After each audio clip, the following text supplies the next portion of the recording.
Hello, welcome back to Math Time with Professor Prime, and I'm your host, as always, Professor Prime. So, today we're going to talk about math and SNL. Math and Saturday Night Live. We're going to talk about the show. We're going to talk about comedy. We're going to talk about meta elements. We're going to talk about a lot of things and math along the way. And I'm also going to share my feelings about the show across the years. So yeah, it's gonna be fun, at least for me. I hope it's fun for you as well. And there might be some spoilers ahead if I decided to talk about a sketch or two. I may or may not, but I wanted to be safe. And live from Professor Prime's apartment, it's Saturday night. I mean, this isn't live, and it's Tuesday at the time of recording, but still, you see what I was doing there. You get it. We're rolling. Okay, so here's the thing, right?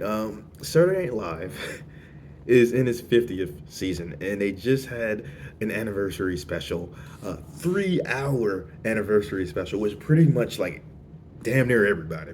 Um, and if you've seen some sketches from it, some are really funny. So with that in mind, let's talk about comedy real quick in general, and then talk about how we have a sketch show, right? We have this variety show, the sketch show, and how there's math not in just the comedy, but things going on with that, and we'll just go from there. We're gonna just ride it out. I mean, I had a plan, but we're still gonna just roll with it as we go. I have a lot of energy today. If you couldn't tell, I'm really a lot of energy in general, but like I'm feeling psyched despite it being winter, so I'm excited. But I digress. Okay, so when it comes to comedy, you could think of it this way, right? There's a general formula for a joke. Setup plus punchline equals joke, right? So that's the basic formula. You can argue that it can become more complicated than that, but that's what it is at its core. And of course, how that joke is delivered and is important, right? So you can add in timing if you should so choose, right? That is a big part of it. Um, and so I like that because like it's a mathematical idea in general, right? And there's so many different ways that you can tell a joke. You can tell it through words, whether spoken or written. You can have some visual gags going on, some running gags. There's just so many different ways that you can display a joke. And I think that's cool. And so then when it comes to a show like Saturday Night Live, I mean, one, they have a bunch of sketches that go on in a given show, and just so many jokes, right? Like just it's going. Some are gonna hit, some are gonna miss, and it's gonna vary person to person. Um, but it's just kind of a wild idea, right? Because if you look, when you think about like the sketches in general, like you think about like a singular show, right? So you have like an hour or more depending on the show, right? And you have a certain structure that you've come to expect over time, right? Like you have that cold open, you have that monologue, you have a bunch of sketches, and then like the weekend update, right? And so you have all this like stretched out over that hour or so, and it's a bunch of jokes within everything, right? And just the idea of that hour or so being broken down by sketch and setup, that takes time, right? That takes effort. You see these actors on the stage, right?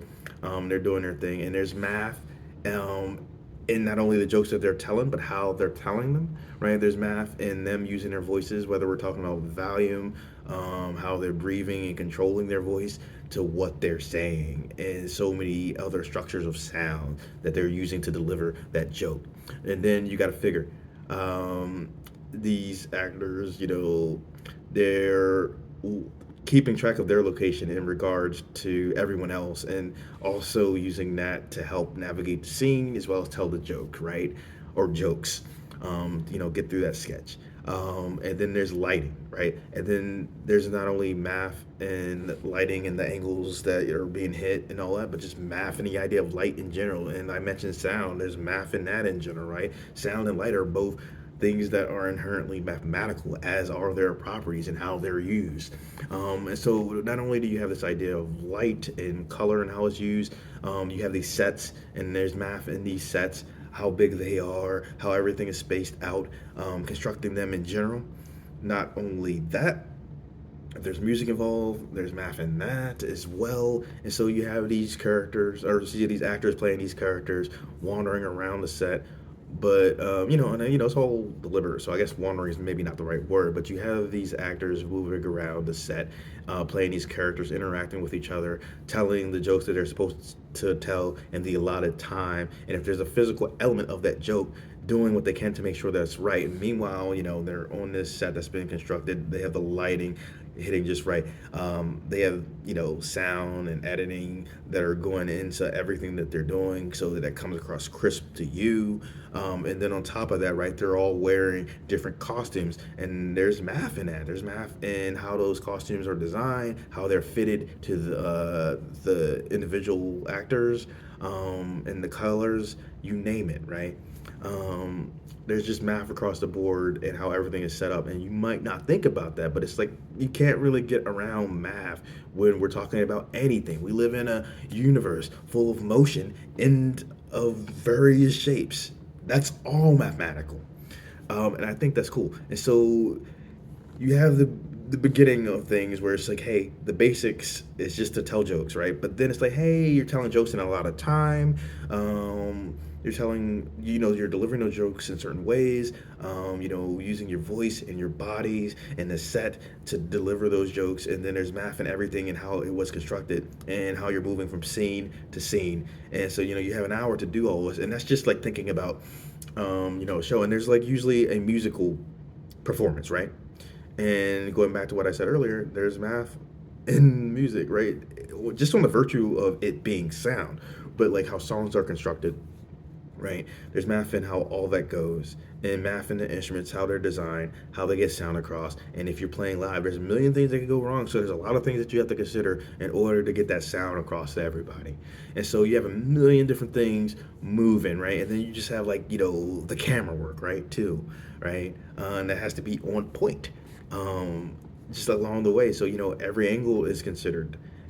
What's in the shot is considered. What you're filming on and with, all that is part of it, and all of that is math, and that's crazy. And again, this is me thinking about just like what goes on in a regular show, but then you gotta figure, right? They're like, the cast, the writers, anyone who's on costume, on the camera work, on sound, you name it, everyone's working leading up to that show, right? It's not just like, hey, let's go, let's write a few things and go. It's like, everything is getting designed, everything is getting written, and everything is getting practiced. So, you can give the best show like you can, right? And so there's math in all that, math in the time, math in getting everything set up, and then you got to figure, right, everybody's got to get paid. So there's math in everyone and what they're getting paid and how long they've been there, and also ads are involved, so that's another thing to consider. And over time, like, it's not just that you have SNL on TV, right? It still very much is, but you also have YouTube, right? And that allows like for different clips to get out there. So you're taking these sketches, you're taking different parts of the show, and you're uploading it. And on their end, right, they're getting more money that way. So it's like, you still have to post, so it's not completely passive, but it's a nice way to get some extra money while giving people what they want. Because, right, like someone might be looking for a specific clip, right? And so there's ad revenue to consider for that stuff, right? And there's math and how YouTube works and how things get to you, like how algorithm works, and just so many other things. Um, so yeah, there's a lot to consider. And then like recently, at the time of recording, right, they had their 50th anniversary special, and with that, it's just like it's a crazy thing to consider, right? Because they had a 3-hour event here, right? And with that event, there's so much logistics that have to be at play and so many people involved. And again, it's like it's a live thing, so there's just so much that could go wrong. And so, like having everything function, that takes a lot of math, a lot of logistics, a lot of strategy. Like, and I think that's cool. And so you have the idea of telling jokes, which seems like a simple thing, but come on, like it usually isn't. But you expand that to the idea of a sketch show. You have that idea of sending that to a certain format, and everyone working within like some pretty aggressive constraints when you think about it. Because right, you only got a week to just come out with this entire show and get everything down to the best of your abilities. And there's so many things at play, right? Because it's not just the actors, it's the writers, it's the costume designers, it's the camera people, it's everybody, right? Just all hands on deck, right? And that's wild. And like, it's just a crazy thing to me because like 50 seasons, nearly 1,000 episodes, and it's still kicking, right? And then like, oh god, I don't know what happened there. Sorry about that. This isn't live, but the way I record my stuff these days and have for a while now, like, it might as well be. Because I don't like splicing takes together. I don't. So it's usually one shot, which is like crazier for longer videos. But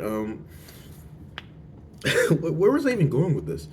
Um, so SNL has been on the air for 50 years, right? Like came out in 1975. We're in 2025, so we have these 50 seasons, nearly 1,000 episodes, and we've had countless people go through. And I'm sure for some people it was a good jumping off point, but for some people it was the goal. And I know over time, right, you got different people saying like, oh well, I thought SNL was funnier, back then, or some people saying I think SNL is funnier now. Um, and different people are gonna have different tastes. But I think the nature of SNL is, you have people and they're working their asses off to like deliver some funny material, but some things are not gonna hit, some things will. Hit to certain people and not to others. And it's the nature of the beast. And I feel like over time, it's just like, you can pick out any season, and I don't think there's a season where it was just completely bad. But it has been 50 seasons, so who's to say for sure, unless you've really been keeping track, right? But I think more often than not, you can find some good. And then, like, honestly, like, even with a lot of the shows, it's like, I think you're kind of hard pressed to find an episode where you couldn't find something that you laugh at. But it's a personal taste thing. But my personal experience is that I've seen different eras of like SNL, and it's like I can find funny bits out of different episodes or different seasons, and there's definitely like some people you get used to after a while, but you also get used to people shifting after a certain amount of time. And that's the again like nature of the beast. So for me, I've had a largely positive experience with SNL, like watching it over the years. Like there are going to be some sketches that I come across that I'm not going to feel and haven't felt.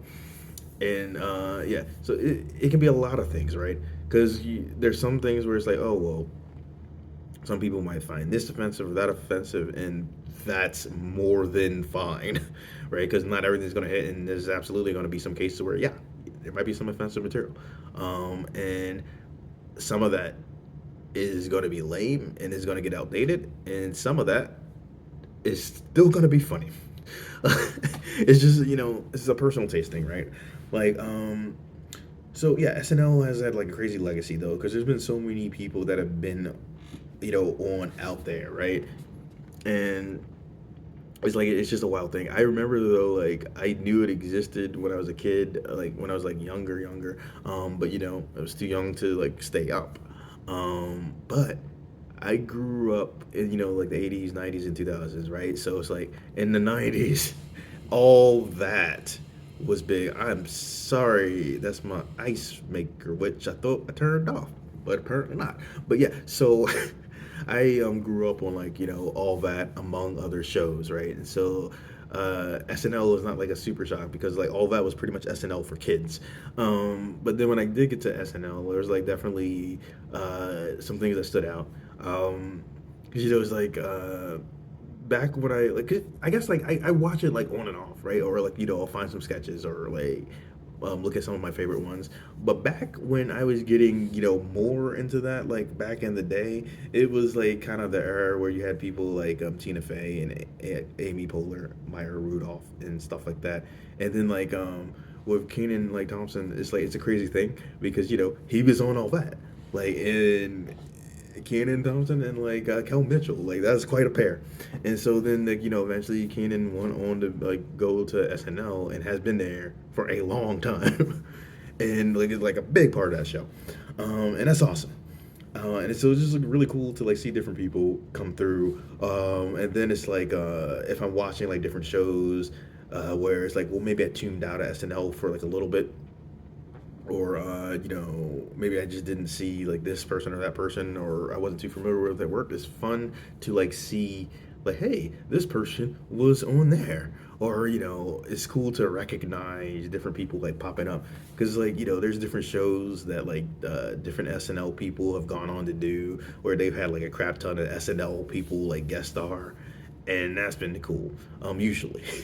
So yeah, I was gonna see if there's anything else that I really wanted to talk about. Like I don't know, but I can say this on the way out. SNL has been around for 50 years. And that is a bonkers thing, and there's a lot of people that have contributed to that show's success. And maybe you like this era better or that era better, but I assure you, like there's typically something funny to find, whatever season you're in. And I think that's pretty cool. It's like comedy isn't necessarily an easy thing. It's something that you have to work at. I mean, like some people are funny, but they're still doing the work, right? Like some people are naturally funny, but they're still doing the work. They're still writing things out. They're still working on the delivery and how they say things, and all of that is cool. So yeah, SNL. It's 50. That is wild.